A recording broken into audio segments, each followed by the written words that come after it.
Magandang gabi, Pilipinas.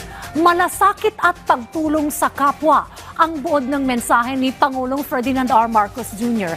sa pagdiriwang ng Eid al-Fitr o pagtatapos ng banal na buwan ng Ramadan. Ayon sa Pangulo, hindi lamang pagtatapos ng pag-aayuno ang Eid al-Fitr, kundi simbolo ng mas mahigpit na bigkis ng pamilya, pagkakaibigan at ng komunidad. Nanawagan ng Pangulo na ipagpatuloy ng lahat ang matatag na pananampalataya para sa isang masagana at mapayapang bagong Pilipinas. Yan ang ulat ni Clazel Pardilla. Pagmamalasakit sa isa't isa at paghatid ng tulong sa ating kapwa. Diyan sumentro ang mensahe ni Pangulong Ferdinand R. Marcos Jr. sa pagdiriwang ng Eid al-Fitr o ang pagtatapos ng banal na buwan ng Ramadan sa kanyang pag-abot ng pagbati sa lahat ng kapatid nating Muslim sa bansa.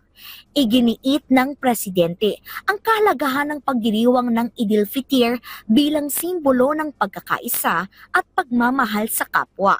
Hindi lamang anya ito simpleng pagdiriwang, kundi isang pagkakataon para mapagtibay ang pagkakaisa at pagkakabigkis ng pamilya, pagkakaibigan at komunidad. May responsibilidad anya tayo sa isa't isa, kaya hinimok ni Pangulong Marcos na yakapin ang mga gawain ng kabutihang loob, makipag-ugnayan sa makabuluhang usapan at makilahok sa mga aktibidad na nagpapalaganap ng diwa ng kooperasyon.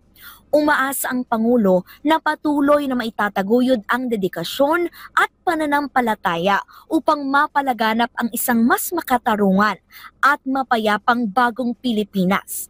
Ang Eid al-Fitr ay isa sa dalawang pinakamahalagang pagdiriwang sa Islam na ikalawang pinakamalaking relihiyon sa bansa. Ginugunita ito ng ating mga kapatid na Muslim pagkatapos ng isang buwan ng pag-aayuno sa Ramadan.